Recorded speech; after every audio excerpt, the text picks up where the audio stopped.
What up, fam? It's your boy Smooth with Do Not Disturb Podcast. I got a special episode for y'all tonight. We did a live Zoom. My brother Chad Triggs up in Maryland, me down here in New Orleans. We had to get together and we had to talk about what was going on. Being that he's a mental health counselor, we definitely had to chop it up about what's going on in the world right now. Coming from these life changes that we're having, and due to the world stopping, first of all, and to all of the police brutality and protests and everything that's going on. So we addressed it all. I hope y'all enjoyed the episode. Don't forget to subscribe. Please subscribe for your boy. I love y'all, man. Peace.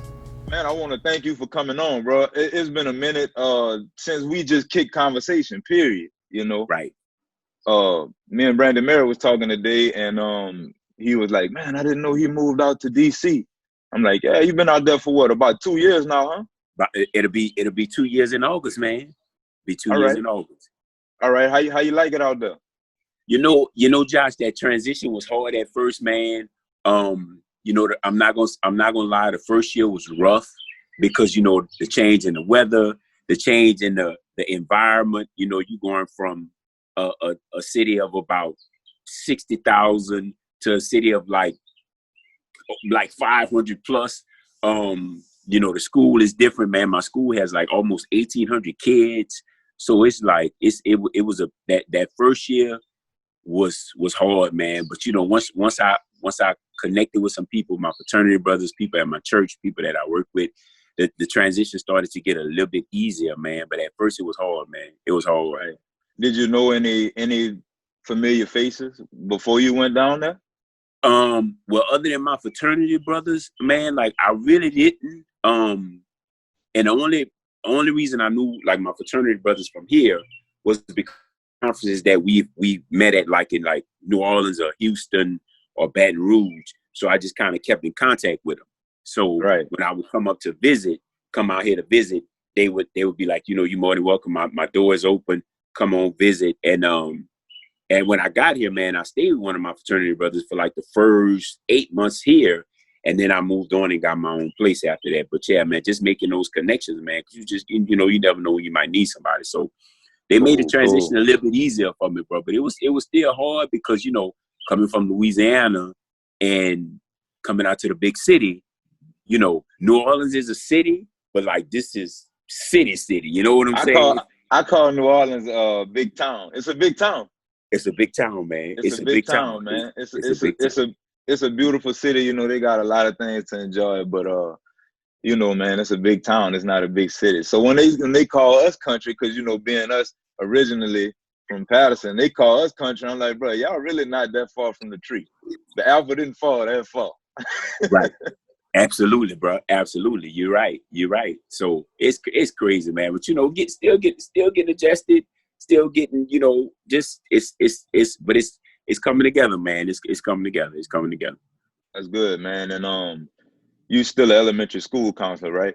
Still a school counselor, man. I like my school. I you know, this year I did grades 3, 4, and 5, man. And it's been, you know, we moved to that online platform in March, and it's been real. You know, we got out of school in March. I was like, okay, we'll be out for about 2 weeks, 3 weeks most, and we'll come back. Man, here we are in June, and we still hadn't went back into the building. And the transition has been hard because, you know, you've been in the building every day. You used to seeing the kids every day. You having conversations with the coworkers and all. So it's been a hard transition, man. The kids, I talk with my kids every day, at least 3 days out the week, just to check in on them because, you know, this whole transition has been a lot on the kids and the parents as well. Right. So, you know, and we've been doing check-ins. I've been doing check-ins with my kids, man, and just making sure they are right. When we first got out of school, man, like from March going into April, it was really, really hard. A lot of my kids and a lot of the kids' parents, they took it really, really hard. But, you know, once we started checking in and the district that I work for, they started providing mental health services and just having opportunities for parents and students to have dialogue about how they're feeling, what their thoughts are. Things kind of like mellowed out a little bit, but we still have a lot of students that are still struggling, you know, with being in the house and have been in the house since like March, you know, especially when you used to going to school for 7.5, 8 hours. And then you have other activities, whether it be cheerleading, baseball, basketball, football, and, you know, getting in the house at like 8 or 9 o'clock at night. But now you've been in the house since March, and it's like, it's starting to get to them. Like some of my kids, they like, I just want to go outside and just like, you know, just play around in the yard or, you know, stuff like that. So man, it's been a whole, it's just been crazy, man. It's been crazy. Yeah, man. Yeah, man.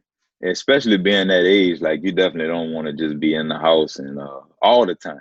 I know these Right. days the video game is a big thing with the kids, the Fortnite and all that stuff. But man, I mean, it's only everything has a breaking point. You know what I'm saying? Like, so right. And that's what I was telling them. I was like, I know y'all about aggravated because you can only play video games for so long. You can only watch so much Netflix. You can only chat with your friends for so long. And it's like, okay, what's next? What's next? Yep. You know what I'm saying? So it's been a hard time, man. And I'm just glad I was still able to check in with my kids. And I'm, you know, this is our last week of school right here because we go until June. But I'm just so glad I've been able to like check in with them and just like, you know, make sure their mental health is good, man. And I was Saturday evening, man, I was taking a nap, man, and I jumped up out of my sleep because the Lord laid the idea on me. He was like, I need you to do this as far as what's going on in the country now with you know, Mr. George Floyd and, you know, that whole situation. And I need you to talk to your kids about it. So I got on the computer, man, and started making some connects. And I'm hosting I'm calling it Conversations in Color with just my fifth grade male students, man. We're going to do a whole Zoom meeting tomorrow. And I'm going to do it over a 2-day period tomorrow and Wednesday. And it's just like a 30-minute dialogue about what's going on in America right now and the perspective of them being young Black boys. And what are your thoughts about what's going on right now? Because one thing about it, like I share with my principal, you can't hide it from them. If they're on social media, if they're watching TV, you know, whatever, they have to know what's going on. And I think we'll be doing a disservice if we don't acknowledge the elephant in the room. You cannot not acknowledge the elephant in the room, man. You can, man. You got to, it's there. It's there. There's no leaping around it. There's no leaping over it. There's no going around it, man. Hey, big brother, before we hop into this conversation, I want to welcome everybody to Do Not Disturb Podcast. We are on quarantine still, basically. So we're forced to do these Zoom videos, which I think is pretty cool. I think it's a pretty cool format. You get video, and you get great dialogue at the same time.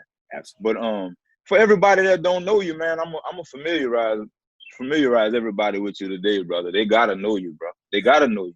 They gotta know the difference you're making in this world, that the hard work you put in for not only everybody else, but for yourself as well. You know, so people, I got my brother Chad Triggs with me today. He is an elementary school counselor, grades 3rd through 5th at Prince George's County Schools, right? And that's in DC. That's a county in DC. That's a county in Maryland, brother. Maryland. I'm sorry. Yeah. Mm-hmm. Gotcha. Mentor to students in middle and high school. Schools improvement plan team. So you're a part of that organization. That's an organization. So within our school, our principal has selected like certain individuals to be on the school improvement team. And what we do is we look at, so like we'll sit back and we'll look at last year and see like what area can we improve in for next year? Like where does funding need to go? Do we need to put more funding into computers? Do we need to put more funding into math skills or reading skills, or like, you know, just certain areas that we may need to improve? So what areas do we need to work on to make better for the upcoming school year? Well, they got the right brother for that job. They good for that. That's why they got you. That's why they paying you the big bucks, man. That's why they moved you up there, bro. But so you also member of Mount Enon? Yeah. Mm-hmm. Mount Enon Baptist Church, and that's up in where you're at too, in Maryland, right? Gotcha. And You're also Black School Counselors Association, Mm-hmm. Phi Beta Sigma. That's your fraternity, and mental health. So you're part of the mental health and wellness team as well. Yes, And yes. that's an outside organization, or that's within the school? So that's within my school as well. And what it consists of, Brother Stewart, is like myself and the other school counselors and our school psychologists. And I also connect with school counselors within the DC area, within the Virginia area, other school counselors in Maryland. And we just bounce ideas off of each other as far as what can we do to target mental health in the Black community. So we just get together and we talk about, okay, we can do this and we can do this and we could target these students. So we just get together, man, as a collective body, and we talk about ideas and what's going to work and what's not going to work, and how can we address this issue and how can we address that issue. That's a beautiful thing, brother. You're doing some good work up there, for real. You've been doing good work though. You've been in the community. You've been putting work in the community. You've been having your both feet in the community. So, I believe, Josh, I believe we got to give back, man, and I just feel like, it's like I've always felt like you have to give back to the community that you came from, whether you donating, whether you sharing the information that you learned and you give back, but you always should give back to the community and what you. That's true, man. And that's, I caught a little backlash, and it wasn't to me directly, but just hearing it, how people come to you, it's like, oh, such and such said this, they said that, or people post statuses because they're upset about what people said about you. But it was, I did the one man protest thing yesterday, and oh man, it was, he don't even stay here. What he doing? There's no crime here, and it's like, it's crime everywhere. It's hate everywhere. It's racism everywhere. Absolutely. It's right and wrong everywhere. Absolutely. And that's what I tried to make clear to people. Like, it's about white and Black, when it comes to the racial thing. But the whole fight is not about white and Black. It's about right and wrong. Absolutely. And we tired of these people beating down on us, bro. Like, and it is what it is. And man, listen, I saw the pictures, and man, I applaud you for going out there. And I say that because you did something that somebody else probably wanted to do and they didn't have the nerve to do it. And the one thing about it, people gonna talk, people gonna say what they gonna say, but guess what? You did it, and somebody wanted to do it, but they were too afraid to do it. And you went out there and you did it, man. And it was again, from like the heart. you say, it's injustice, it's stuff going on everywhere. And no, it may not be no crime in Patterson, but you still, you went out there and it reminded me of that scene from School Days where Lawrence Fishburne is on the middle of the field and he making all that noise with that instrument he have. That was that was a sound off, man. That was a wake up call yesterday. Right. That was a wake up call. So they'll be okay. They'll be all right. Yeah, they'll be all right, man. I just anybody that say anything about me ever in life will be all right, bro. Like, absolutely. It ain't even about correcting people when I feel like they wrong, because you got your opinion, Yeah, right. But, how do you feel, brother? Where are you mentally with what's going on in the world with this police brutality, bro? Like, enough is enough, man. Enough is enough, Chad. So I'm a mentally, bro. I had to pull off of faith. I had to get off social media because, like, over the last couple of days, it's been a lot. And I think what's happening in the world right now with the protests in Minnesota, you got the protests in Chicago, DC. I think a lot of people are fed up. I'm not gonna say I think, but I know a lot of people are fed up with what's going on and the injustice that's happening to people. Like the situation in Minnesota, man, he like, and this is the thing that gets me. You killed the man in broad daylight, and the man instead is saying, well, I can't breathe, like, can you let me up? And you refuse to let this man up because of the hatred the police officer had. So you killed another human being for no reason at all, man. Well, see, what I heard was it was something, and not to get too much into the whole breakdown of it all, but they said that they had a couple run-ins with each other because he was security at the nightclub or something like that. Mm-hmm. So the officer that had his knee in his neck, that was the one that, George Floyd and that officer had a run-in at the club. So that's why he already had like a little hate for him or whatever. Got it. So I guess he looked at it like it was an opportunity, a free shot on him to do what he felt like he wanted to do to him. Mm-hmm. You know what I mean? Mm-hmm. And it's pitiful, bro. It's pitiful, man. And even though, you know, if they had run-ins in the past, I still think as an officer, which, you know, I've always thought police was like, okay, we're gonna protect and serve. As an officer, he still could have handled it another way. You know what I'm saying? Definitely. You know, you on your job. If you got a family, this is how you support your family. So why would you put yourself in a situation like that to lose everything, and just because y'all had some disagreements before? You know what I'm saying? Like be a man about it, like handle it accordingly. But that you still didn't have to kill a man, bro. Like, and I think a lot of people are upset what's going on right now, and there's nothing being done. And I go back to February with the situation with M.Ed Arbery. Man, that happened in February. We just found out about it, in March or April? Mm-hmm. You know, I'm like, why are people sitting on that and nobody's not saying anything about that, man? And I watched the video and I could only watch it one time because the way they handled it, they did him wrong, man. Like that whole entire situation was wrong. And people are mad and people are upset and people are angry because there's not anything that's being done about it. And I was listening to and I love Charlamagne the God. I love the Breakfast Club. He said something this morning. He was doing an interview with Stephen Austin, and he said, and I'm paraphrasing, he said, but America would never get right until they get black people what they deserve, or something to that effect. But I posted it on my Instagram page, and I was like, man, he is absolutely right. He is absolutely right. You can't, you know, we're here. We deserve to be treated fairly, just like everyone else, man. Absolutely, you know, man. And it is what it is. And I even go back to this COVID-19, and it's like, you know, even with all that going on, and it's like, you know, I was reading the reports with that, and you know, watching the stuff on the internet, watching the stuff on the news, and it's like, when you think about it, who did that affect the most? Black people. Mm-hmm. Who are your essential workers? Your bus drivers, your restaurant workers, your hotel workers, black people. Yes, sir. So even with all of that, like that whole the shutdown of the states and all of that, man, like this just, man, these last couple of months have been absolutely crazy. But you know, I share with my brother, I'm like, you also need to be paying attention to what's going on too. You know what I'm saying? Like, all of this is happening, but pay attention to who's behind this. Pay attention to how things are unfolding. Like, don't be in this time and be asleep and not know what's going on. You gotta be paying attention to what's going on. You got to, man, and it's right around you too. You know, it could be right around you. It's right around you, man.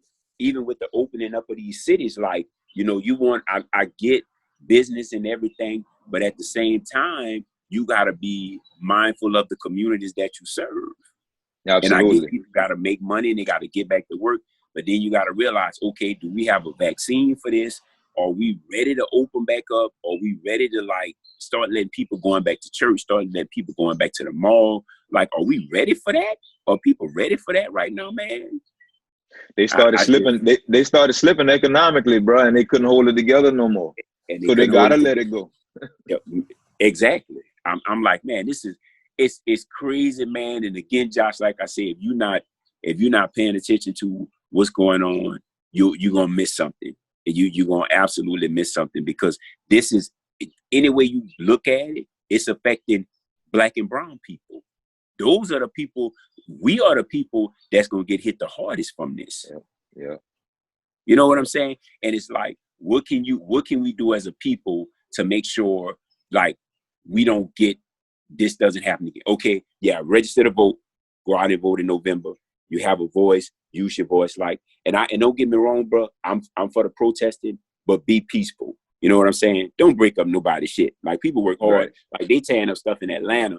Like, you know, a lot of that in Atlanta is black owned. You hurting your own people. You know, if you're gonna protest, do a peaceful protest, get your point across. But I ain't for breaking up people's stuff. Like, people work hard to get the stuff that they have, man. Like, don't tear people's stuff. Like, you can do a peaceful protest. Yeah, and get your definitely. point across, man, and still get your point across. How is it where you're located as far as the neighborhoods and the community? Is y'all having any protests? So there was one Saturday, and then there was another one on yesterday. But the mayor, who is Mayor Bowser, African American female, she has the city is on a curfew, from 6 a.m. to 7 o'clock. So 7 o'clock, everybody has to be in. And the National Guard is on alert because there was one yesterday in downtown DC. It kind of got out of hand. So of course now the National Guard is on alert. I don't think it was any. I don't know if they broke in the stores or anything, but I just heard that it got out of hand. So now the National Guard is on standby, and of course the police department is on standby as well. So let me ask you this: being that you come from the South, of course, moving up there, was it a culture shock for you? Was it as far as racism? Do you feel like you deal with racism on any level out there? Is it is it less than here, the same, worse? You know, what is it? How you living up there, bro? So the adjustment was first I had to get used to the weather because it's bro, Josh, man, you walk out your apartment and you see my little Jeep covered in number white stuff, number snow. I'm like, man, what is going on? So adjusting to the weather, learning how to drive in the snow, you know, dressing warmly for that, and just, you know, for me that was the biggest transition. And of course, you know, the cost of living here is a lot more than in Louisiana. But those two things were like the most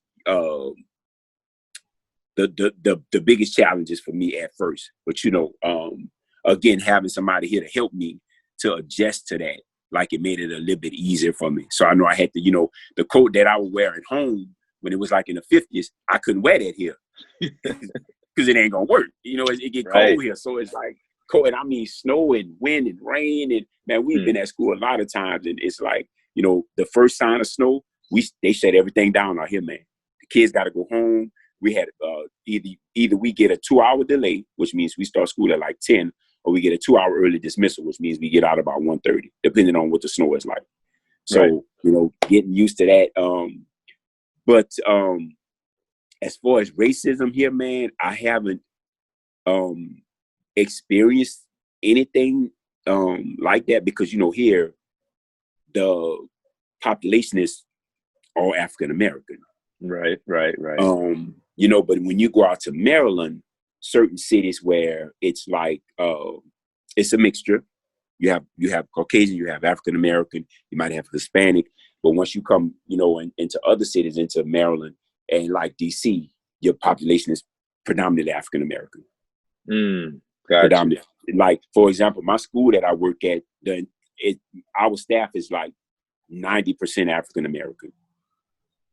You know, because the students is like student population is 90% African American. So it's like it's all Black and brown people in this area. What about law enforcement? Law enforcement pretty good up there? Or? From what I've seen, man, you know, they do their job here and don't really harass. And again, even with the police department, predominantly African American. So it's just, you know, and it's a culture shock for me, man, because like when I first got here and I walked into I had to go to the school board for a district for a meeting, you know, sign some paperwork and stuff like that.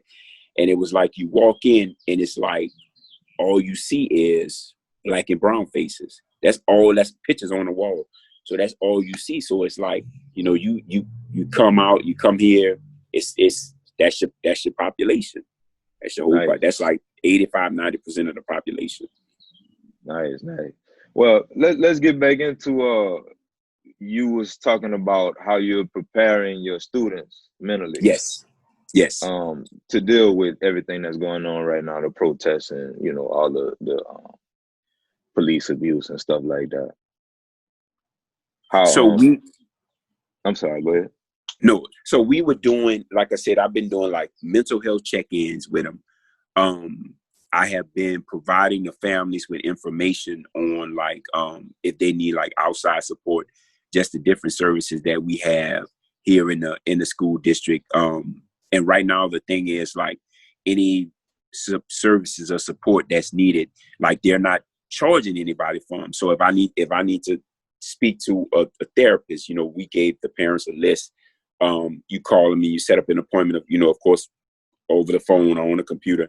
And we just been giving that information out to the parents. One of the things that I've been stressing to them throughout this entire period is, like your mental health is very important. Like you can't let everything that's going on around you get to you.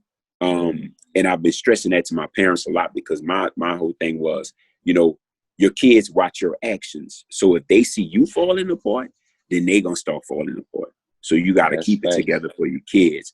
So I just been sharing that information with them, man. It's just been like, unplug, go outside. Maybe you can't go walk and visit people, but sit out in the yard, sit on your porch, take some time, like do family night, do game night, and just unplug from all of this that's going on, man. Because if you keep taking it in, you're gonna get sick, man. You're gonna get sick, man. You're gonna get sick. So I just been sharing them tips with them, man. Get your proper rest, make sure you're eating the right food, and just keeping that balance, man. Keep that balance. So I'm telling the parents, go ahead. I'm sorry, I was just gonna ask you, when it comes to your doing your mental checks or your evaluations on them, would you be able to share how you like the steps of you doing that? Like how does that work? What's the process of that? So what I've been doing is, for example, like I know with some of my fifth graders, we've been doing weekly Zoom meetings. Okay. And we get on board and I ask them, I check in with everybody and I ask them, and in the comment section, I say, okay, how are you feeling? Like, tell me where are you at between the 1 and the 10, with a 1 being, I'm just not feeling myself, I'm having anxiety, I'm feeling stressed out, and the 10 being, I feel good. Now, when we first started, we had a lot of kids that were, they were real anxious, they were real nervous because, the way this whole COVID-19 thing was, like, you can't go out and talk to people, you can't hang out with people, you can't go to visit anyone's house.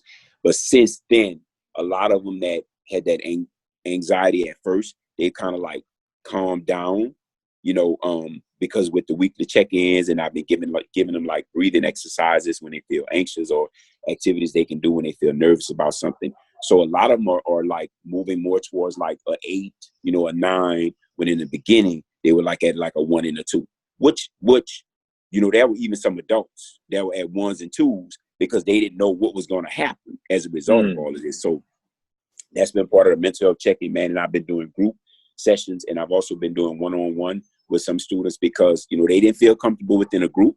So then if anybody needs to do a one-on-one session, then I'll do a one-on-one session with them. That's nice, bro. You appreciate it for sure, man. That's a great thing. We need that. Man, I've this mental health thing, man. It's a big deal out here, Josh. And it's like, all the school districts push it because it's necessary, man. Like you need to unplug sometimes. You need to make sure your mind is functioning right, like it's supposed to be. So, so everything else can fall in line, man.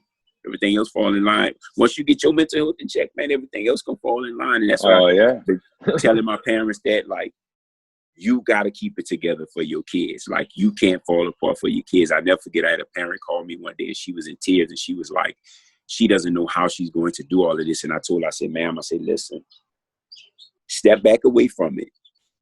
Get yourself together. And then we can work towards everything else. Because she said she felt like everything was coming at her all at one time. I say, pull yourself back, regroup, and then go back to it. Because, a lot of my students' parents, they still had to work throughout this entire process. So they're working 8-9 hours, and then they have to come home and help the student with like 2 or 3 hours worth of homework. And a lot of the parents were freaking out. And I was like, pull it together, then go back at it and figure out a plan to get everything done. Let me ask you this: if you got a kid and the child is dealing with these mental issues are really, it's really a problem after you after your evaluation and you see it. Do you often think it's something that, the parent may be the root problem, or not in a judgmental way, but like, do you work your way up to talking to the parent to see if maybe they are part of the problem as to where it's coming from? Maybe it's something at home, or It is, that has been part of our conversations, Josh, and a lot of it is, before March 13th, which was our last day in the building, the parents would go to work for like 7 to 8 hours. The child would be at school for like 7 and 8 hours.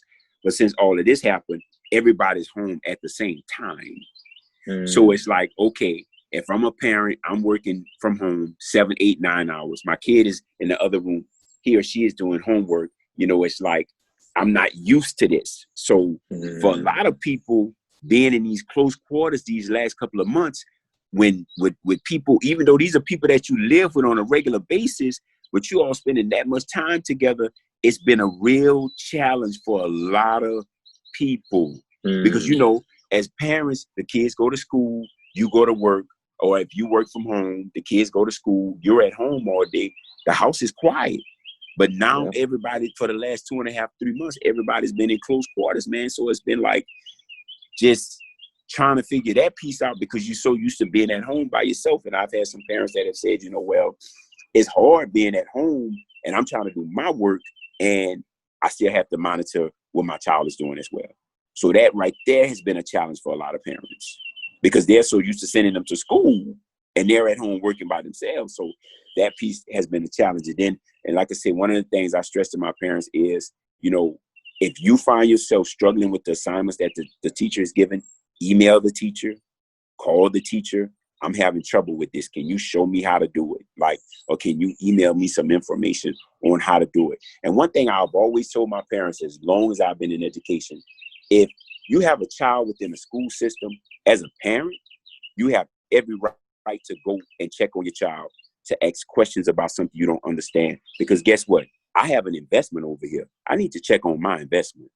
Yeah. And it is what it is. You know what I'm saying? And I tell them, call the teachers, email the teachers, and a lot of parents were like, well, I don't want to disturb them. I say, ma'am, sir, that's your child. You don't understand. The child doesn't understand. Email the teacher. That's why we're here. So, and I just been telling them, just guiding the parents through this, man, because a lot of them have been struggling, just like with the students. A lot of them have been struggling, but we've gotten better as we get to the end of the year. But at the beginning, man, it was a real struggle. It was hard. I know it was tough. I know it was tough, man. It was just tough it was tough for society to adjust. So I could, man, I totally understand, like, for the school systems and the households and stuff like that, that's operating, this, it's clockwork every morning. Wake up, bring you to school, fix your breakfast, do whatever, bring you to school. I go to work, we come back together 8, 9 hours later, do our family thing at night. And, so you got your peace in between, you know what I mean? All that other stuff. So, yeah, man, that had to be tough. That had to be tough. But I shared with someone else too, Josh. I said, this whole COVID-19, this was a time, and I honestly believe in my heart of hearts, brother, this was a reset time. Mm-hmm. I believe it was a reset time, because when you look back on it, the world literally stopped. Yes. There was no sports. There was you couldn't go eat out on the weekend. You couldn't go hang out with your friends. You had to stay home and be with your family. Because this was, I feel like we as a society, as a people, we were getting away from what was important. Yep. And it's like, let me work 16 hours. I'm going to work these 16-hour days, and my kids going to have the latest Jordans. You know what I'm saying? My wife going to have the flyest purse. You know what I'm saying? I'm going to have the flyest car sitting in the yard. I'm going to have the baddest house on the block. But guess what? And I'm forgetting about family. Yeah, I'm bringing that cake in every week. But guess what? I barely get to see my family. So guess what? God said, okay, I'm going to pause everything. and this was a reset. It was a time for people to reset and like, okay, think about, what do I want to look like post COVID-19? Yep. You know what I'm saying? Like, if you didn't take advantage of this time and look at the areas you need to work on and look at the relationships you need to work on, then guess what? You kind of wasted like 2.5 months, brother. You know what I'm saying? I ain't gonna lie though, bro. I've been seeing a lot of people take advantage of this time out here, it's, you know, and not to separate people or make nobody different or say nothing different or make nothing bad, but our people, man. Like, I've been seeing a lot of our people work on themselves during this time, bro. Absolutely. And it's a great thing to go to the park and see, and not only, you know, just the wife walking, but like the wife and the husband and the kids on their bike, or, you know, just seeing families integrate again, man. It's a beautiful thing just seeing that. You know, absolutely, I love that. I'm a big family man. I've been, I don't know if you know, but I've been having Josh since about August. Mm-hmm. So I've been having him full time, and I've been having him homeschooled and stuff since January. So we bonded back again, you know, how we needed to. And got it. I'm keeping him mentally straight. It's tough. He made 14 yesterday, so it's tough dealing with a 14-year-old, but that's my dude, man. I love him to death, bro. Josh gonna be Josh always, you know. Yeah. Yes, indeed. And y'all like you said, y'all are rebuilding that bonding time, man. Yes. Y'all we need that. And that father-son connection is very important, man. Especially with all this going on right now, Josh. That father-son time is important, man. And that's I'm scared for. That's who I'm scared for. I'm good. I know how to protect myself. I'm straight. You know, if it's for God to take me, then I'm gonna go regardless of what go down. But I don't want him to be in the middle of none of this, man. So I'm trying my best to box all the hate and the negativity and the pessimistic stuff away from him, man. Mm-hmm. Just put some good stuff in his life and keep him moving forward. You know? Absolutely, man. I get it, man. And as parents, man, that's what should be going on, man. That's exactly what should be going on. Yep. That's what should be going on. So, man. Brother, what you think? What you think we should do, man? Do you think the protesting will eventually work? I mean, we've been doing it for years on top of years on top of years. And that's a lot of people reasoning for the riots. They're saying, oh, we don't have nothing else to do. It's like a cat being backed into a corner. You know, he's going to come out of there regardless, one way or the other. So what you think would be a peaceful solution to all of this, you know? You know, man, again, I say, I get in a perfect world, I say again, man, I'm with the protesting, man, but if you're going to do it and don't break up people's shit. You know what I'm saying? Yeah. Like these businesses that people went and worked hard for, and they build these businesses up, and they, you know, had to get these loans to get these businesses up off the ground and running. Like make your voice be heard, but I feel like you can do it in a peaceful manner. You know what I'm saying? Like a peaceful protest, you go out, you know, make your voice heard, and without breaking in people's houses or without breaking in people's businesses. Like, I feel like you can go out and protest and not cause any trouble and not get the police involved in anything. Because as citizens, that's our right. We got freedom of speech. We can go out and do that. But again, it's a way in how you do things that matters. And I don't feel like people should be breaking in people's businesses. And I go back to Atlanta when I think about all the Black-owned businesses in Atlanta, but everybody's breaking in these businesses and tearing up everything. Like, you're tearing up your own people's stuff. Like, for what's the reason? Like, so when all that's said and done, where you gonna eat at? Where you gonna shop at? Yeah. You know what I'm saying? And I'm gonna say this. I'm gonna say this to counter you a little bit. And this is for, you know, whoever's watching this, take what you want from it. But it's like yesterday when I was doing the protesting, it was peaceful, man. Everything about me peaceful. I don't want no smoke, like them children say. I don't want no smoke, man.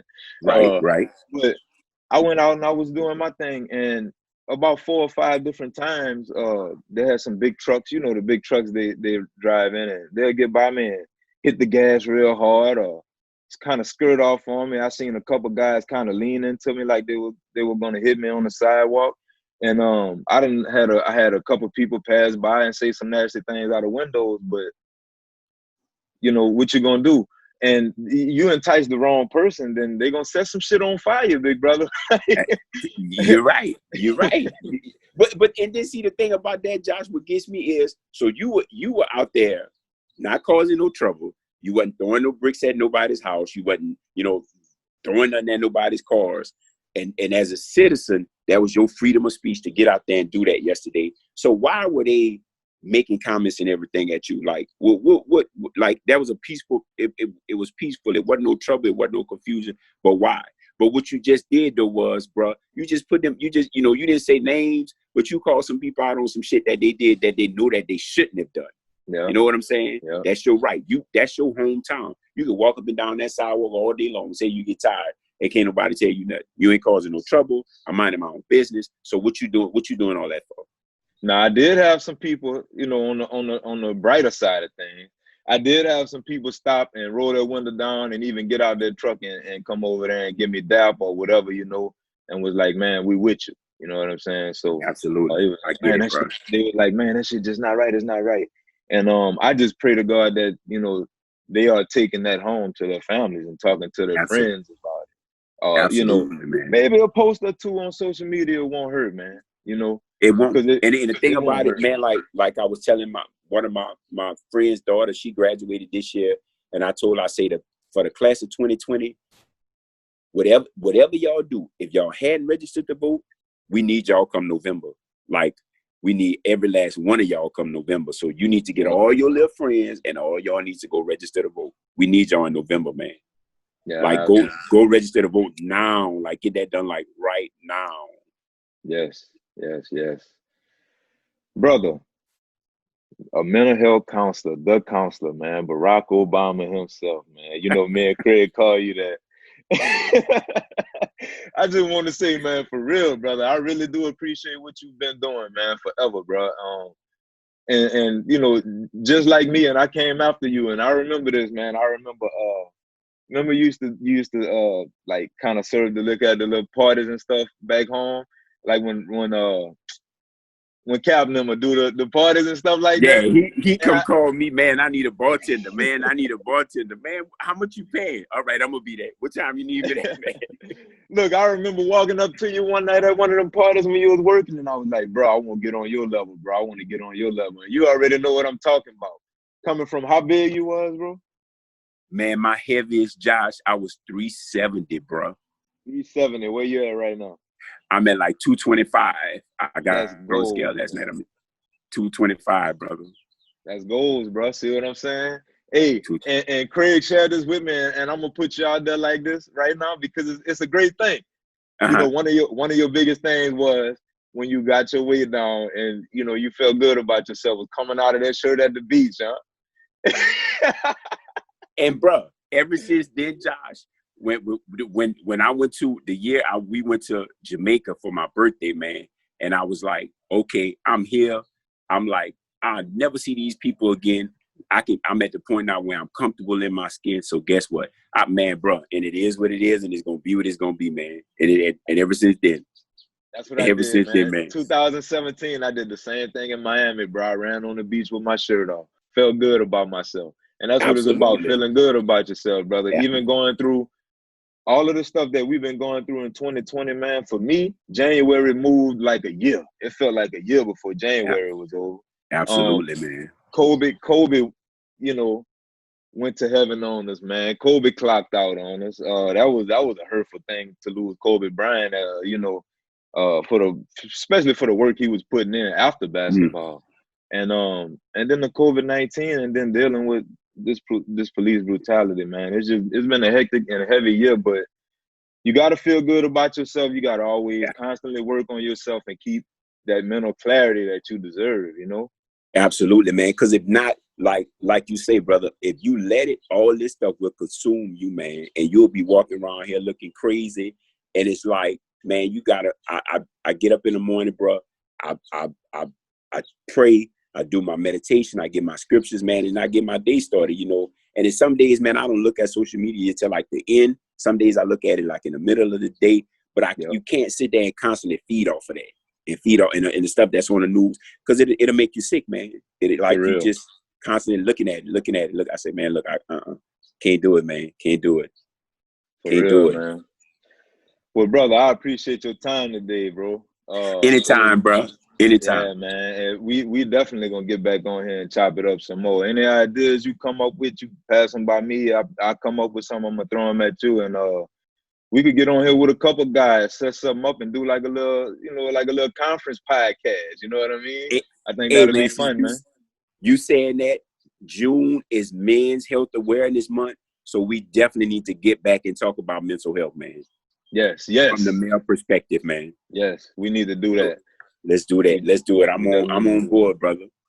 All right, brother. Well, man, you be safe out there, black man, and God doggone continue to protect yourself, man, and protect your peace. Don't let nobody get inside. Chad, you good for that. I ain't even got to tell you none of that. I already know. I can't, man. I can't do it, Josh. I worked too hard to get to this point, man. I can't be bothered with that craziness, man.